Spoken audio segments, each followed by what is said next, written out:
Basically ನೀವು ಉತ್ತರ ಕರ್ನಾಟಕದ ಕಡೆಯವರಾಗಿರೋದ್ರಿಂದ ಬೆಳಗಾವಿಯ ಬಗ್ಗೆ ಈಗ ನಡೀತಿರುವಂತ ಒಂದು ಸಿಚುವೇಶನ್ ಬಗ್ಗೆ ಏನ್ ಹೇಳ್ತೀರಾ ಅಂತ. ಇಲ್ಲ ನಾನೇನು ಬರ್ದು ಹಾಕಿದ್ದೆ ಅದೇ ಭಾವನೆ ಇದ್ದಿದ್ದು ಅಷ್ಟೆ. ಅಂದರೆ ಇವಾಗ ಅಂದರೆ ನಮಗೆ ಬಾರ್ಡರ್ ಇಶ್ಯೂಸ್ ಅಂತೇನು ಕರಿತೀವಲ್ಲ, ಈಗ ನಾವು ಈ ಒಂದು ದೇಶದಲ್ಲಿ ಒಕ್ಕೂಟದ ರೀತಿಯಲ್ಲಿ ನಾವಿದ್ದೀವಿ. ತಮಿಳರಿದ್ದಾರೆ, ಕನ್ನಡಿಗರಿದ್ದಾರೆ, ತೆಲುಗು ಮಾತಾಡುವಂಥವ್ರು ಇದ್ದಾರೆ, ಒಡಿಸ್ಸಿ ಮಾತಾಡೋರು ಇದ್ದಾರೆ, ಮರಾಠಿ ಮಾತಾಡೋರು ಹೀಗೆ ಹಲವು ಭಾಷೆಗಳು ಜನ ಹಲವು ರೀತಿಯಲ್ಲಿ ವೈವಿಧ್ಯಮಯವಾಗಿ ಇದೀವಲ್ವಾ. ಎಲ್ಲನೂ ಬಿಟ್ಟು ಯಾಕೆ ಭಾಷೆ ಮೇಲೇ ಬಾರ್ಡರ್ಸ್ನ ಕ್ರಿಯೇಟ್ ಮಾಡ್ಬೇಕಾಯ್ತು? ಹುಚ್ಚರಲ್ಲ ಯಾರು ಹಂಗೆ ಮಾಡೋದಕ್ಕೆ, ತಿಳಿದ ಮಾಡಿರ್ತಾರಲ್ಲ. ಸೊ ಭಾಷಾವಾರು ಪ್ರಾಂತ್ಯಗಳನ್ನ ಮಾಡೋದಕ್ಕೆ ಕಾರಣ ಏನಿತ್ತು? ಮುಖ್ಯವಾದ ಕಾರಣ ಬರೀ ಭಾಷೆ ಅಂದ್ರೆ ಬರೀ ಸಂವಹನಕ್ಕೆ ಅಷ್ಟೇ ಇಲ್ಲ, ಮಾತಾಡೋದಕ್ಕೆ ಅಷ್ಟೇ ಅಲ್ಲ. ಭಾಷೆ ಅನ್ನೋದು ಅದು ನಮಗೆ ಎಲ್ಲಾ ರೀತಿಯಿಂದಲೂ ಕೂಡ ಅಲ್ಲಿ ಭಾವನಾತ್ಮಕವಾದಂಥ ನೆಲೆಗಟ್ಟುಗಳಿರ್ತದೆ. ವೈಜ್ಞಾನಿಕವಾಗಿ ನಮಗೆ ಒಂದು ಯಾವುದೋ ಮಗುಗೆ ನೀವು ಮದರ್ ಟಂಗಲ್ಲಿ ಕಲ್ಸೋದಕ್ಕೂ, ತಾಯಿ ಭಾಷೆಯಲ್ಲಿ ಕಲ್ಸೋದಕ್ಕೂ, ಬೇರೆ ಭಾಷೆ ಮಾಧ್ಯಮದಲ್ಲಿ ಓದೋದಕ್ಕೂ, ಜ್ಞಾನಾರ್ಜನೆ ಮಾಡೋದಕ್ಕೂ ಭಾಳ ವ್ಯತ್ಯಾಸ ಇರ್ತೈತಿ. ಅದು ಬರೀ ಜ್ಞಾನಕ್ಕೆ ಅಕಾಡೆಮಿಕ್ಗೆ ಅಷ್ಟೇ ಅಲ್ಲ, ಎಲ್ಲವನ್ನೂ ಪರ್ಸೀವ್ ಮಾಡೋದು ಇರ್ತೈತಲ್ಲ, ಅರ್ಥ ಮಾಡ್ಕೊಳ್ಳೋದು, ಜಗತ್ತನ್ನ ಅರ್ಥ ಮಾಡ್ಕೊಳ್ಳೋದು, ಸಂಬಂಧಗಳನ್ನ ಅರ್ಥ ಮಾಡ್ಕೊಳ್ಳೋದು, ಪ್ರತಿಯೊಂದನ್ನು ಅರ್ಥ ಮಾಡ್ಕೊಳ್ಳೋದು ತಾಯಿ ಭಾಷೆ ಒಳಗೆ ಆದಷ್ಟು ಸಲೀಸಾಗಿ ಬೇರೆ ಭಾಷೆಯಲ್ಲಿ ಆಗೋದಿಲ್ಲ. ಅದಕ್ಕೆ ಅದನ್ನ ತಾಯಿ ಭಾಷೆ ಅಂತ ಕರೆಯೋದು. ಆ್ಯಂಡ್ ಆ ಭಾಷಿಕರ ಭಾವನೆಗಳಾಗಲಿ, ಬೆಳವಣಿಗೆಗಳಾಗಲಿ, ಆಲೋಚನೆಗಳಿಂದ ಹಿಡಿದು, ಆಹಾರ ಪದ್ಧತಿಯಿಂದ ಹಿಡಿದು, ಅನುಸರಿಸೋ ಹಬ್ಬಗಳು, ಮತ್ತು ಇನ್ ಎವ್ರಿ ಆಸ್ಪೆಕ್ಟ್, ನೀವು ಇದು ಒಂದು ಅದು ಎರಡು ಆ ಥರ ಅಲ್ಲ, ಪ್ರತಿಯೊಂದು ಆ್ಯಂಗಲಿಂದ ನೋಡಿದ್ರು ಕೂಡ ಸಾಮ್ಯತೆಗಳಿರ್ತವೆ. ಆ್ಯಂಡ್ ಅದು ನಮ್ಮನ್ನು ಒಂದು ಮಾಡಿರುತ್ತೆ. ಹಾಗಾಗಿ ನಾವು ಭಾಷಾವಾರು ಪ್ರಾಂತ್ಯ ಮಾಡ್ಕೊಂಡು ಹೋಗಿರ್ತೀವಲ್ಲ. ಹಂಗಿದ್ದಾಗ ಏನಾಗಬೇಕು? ಪ್ರಾಥಮಿಕವಾಗಿ ಏನಾಗಬೇಕು? ಆ ನೆಲದಲ್ಲಿ ಆತನೇ ಶ್ರೇಷ್ಠ, ಆ ನೆಲದಲ್ಲಿ ಆ ಭಾಷೆನೇ ಶ್ರೇಷ್ಠ.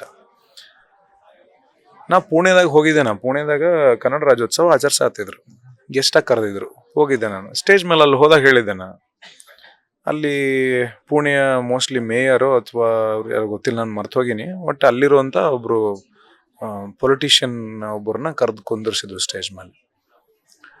ನಾನು ಅಲ್ಲಿ ಮಾತಾಡ್ತಾ ಹೇಳಿದೆ, ಅವ್ರಿಗೆ ಥ್ಯಾಂಕ್ಸ್ ಹೇಳಿದೆ ನಾನು. ಅಂದರೆ ಇಲ್ಲಿ ನಮ್ಮ ಕನ್ನಡಿಗರಿಗೆ ನೀವು ಬಂದು ಈ ಥರ ಬಂದು ಸಪೋರ್ಟ್ ಮಾಡಿದ್ದೀರಾ, ನೀವು ಒಂದು ಸೆಲೆಬ್ರೇಷನ್ಗೆ ಒಂದು ಅವಕಾಶ ಮಾಡಿಕೊಟ್ಟಿದ್ದೀರಾ. ಆ್ಯಂಡ್ ಕನ್ನಡಿಗರು ಕೂಡ ಇಲ್ಲಿದ್ದು ಮನ್ಸಲ್ಲಿ ಕನ್ನಡ ಐತೆ, ಬಟ್ ಅವರು ಮೊದಲನೇದಾಗಿ ಈ ನೆಲಕ್ಕೆ ಅವರು ಗೌರವ ಸಲ್ಲಿಸಿನೇ ಈ ಒಂದು ಸಮಾರಂಭಕ್ಕೆ ನನ್ನ ಇನ್ವೈಟ್ ಮಾಡ್ಯಾರೆ. ಸೊ ನಾನು ಇಲ್ಲಿ ಬಂದಿನಿ ಅಂದರೆ ನಾನು ಫಸ್ಟ್ ಗೌರವ ಸಲ್ಲಿಸೋದು ಕೂಡ ನಿಮ್ಮ ನೆಲಕ್ಕೆ. ಹಾಗೆ ಸಲ್ಲಿಸುವುದರ ಮೂಲಕ ನಾನು ಅಭಿಮಾನಿ ಕನ್ನಡಿಗ ಅಂತ ಹೇಳಕ್ ಬಯಸ್ತೀನಿ ಅಂತ.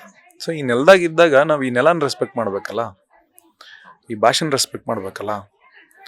ನಾವು ಎಲ್ಲಿಂದನೋ ಬಂದು ಇಲ್ಲಿ ಜೀವನ ಕಟ್ಕೋತೀವಿ ಅಂತಂದ್ರೆ, ಈಗ ನಾನು ಸಪೋಸ್ ಇವಾಗ ನಾನು ಇಲ್ಲಿಂದ ಹೋಗಿ ತಮಿಳ್ನಾಡಿನಾಗೆ ಅಥವಾ ತೆಲುಗುನಾಗೆ ಅಥವಾ ಮಲಯಾಳಂ ಇಂಡಸ್ಟ್ರಿಗೆ ನಾನು ದೊಡ್ಡ ಸ್ಟಾರ್ ಆಗ್ತೀನಿ ಅನ್ಕೊಳ್ಳೋಣ, ಅಲ್ಲೇ ಜೀವನ ಕಟ್ಕೊಂಡೆ ಅನ್ಕೊಳ್ಳೋಣ.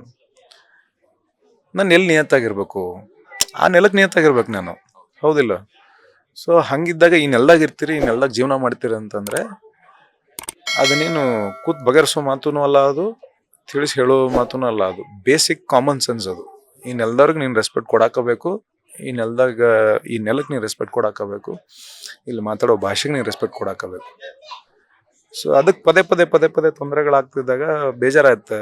ಆಮೇಲೆ ಈಗ ವರದಿ ಬಂದು ಎಷ್ಟು ವರ್ಷಗಳಾತಲ್ಲ, ಐ ಥಿಂಕ್ ಮಾಚನ್ ವರದಿ, ನೀವು ಅಲ್ಲಿ ಕ್ಲಿಯರಾಗಿ ಡಿಫೈನ್ ಮಾಡಾರಲ್ಲ ಒಂದು ಬಾರ್ಡರ್ನ. ಇಷ್ಟು, ಆಮೇಲೆ ಒಂದಿಷ್ಟು ಊರುಗಳು ಆ ಕಡೆ ಬರ್ತವೆ, ಈಗ ಒಂದಿಷ್ಟು ಊರುಗಳು ಈ ಕಡೆ ಬರ್ತವೆ, ಹಂಗೆಲ್ಲ ಅದಾವು. ಈಗ ಸಾಂಗ್ಲಿ ಸೋಲಾಪುರ ಆ ಕಡೆ ಐತಪ್ಪ.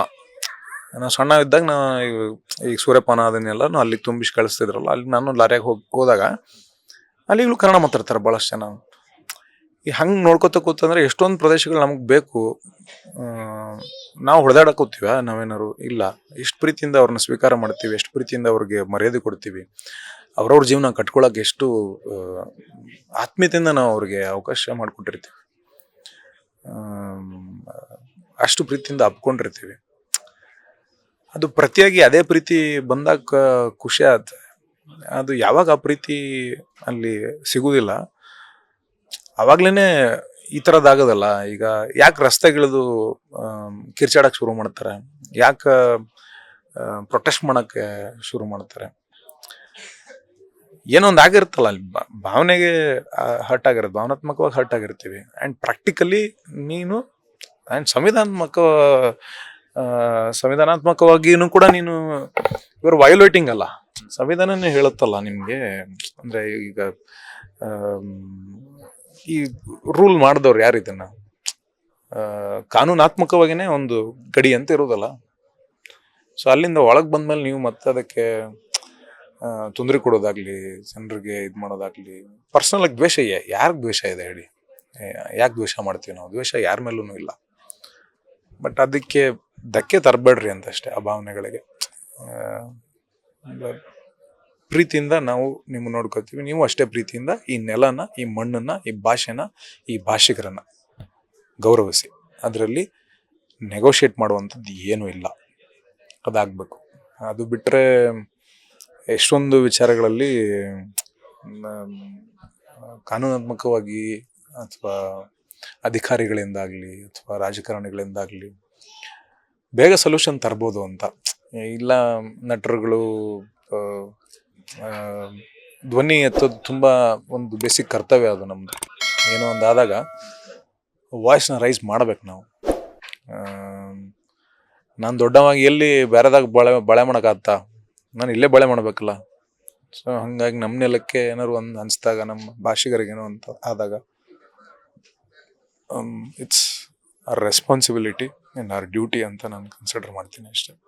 ಮುಂದಿನ ದಿನಗಳಲ್ಲಿ ಆಗದೇ ಇದ್ರೆ ಭಾಳ ಒಳ್ಳೆಯದು. ಹೇಟ್ ರೈಡಿಂದ ಸಾಧಿಸೋದೇನೈತೆ, ಬಸ್ಸಿಗೆ ಬೆಂಕಿ ಹಚ್ಚೂರಿಂದ ಸಾಧಿಸೋದೈತೆ.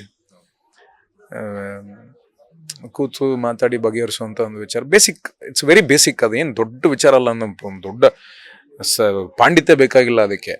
ನಾನು ಬೇರೆ ನೆಲಕ್ಕೆ ಹೋದ್ರೆ ನಾನೆಲ್ಲ ರೆಸ್ಪೆಕ್ಟ್ ಮಾಡ್ತೀನಿ, ನೀವು ಹಂಗೆ ಇಲ್ಲಿ ಬಂದಾಗ ಇಲ್ಲಿ ರೆಸ್ಪೆಕ್ಟ್ ಮಾಡ್ರಿ ಅಷ್ಟೇ. ಲೇಟೆಸ್ಟ್ ಹಾಗೂ ಇಂಟ್ರೆಸ್ಟಿಂಗ್ ಸುದ್ದಿಗಳಿಗಾಗಿ ಬಾಸ್ ಟಿವಿ ಕನ್ನಡ ಚಾನೆಲ್ನ ಸಬ್ಸ್ಕ್ರೈಬ್ ಮಾಡಿ, ಹಾಗೆಯೇ ಬೆಲ್ ಐಕಾನ್ ಪ್ರೆಸ್ ಮಾಡಿ. ಇದರ ಜೊತೆಗೆ ಫೇಸ್ಬುಕ್, ಇನ್ಸ್ಟಾಗ್ರಾಮ್, ಎಕ್ಸ್ನಲ್ಲೂ ಮಿಸ್ ಮಾಡದೆ ಫಾಲೋ ಮಾಡಿ.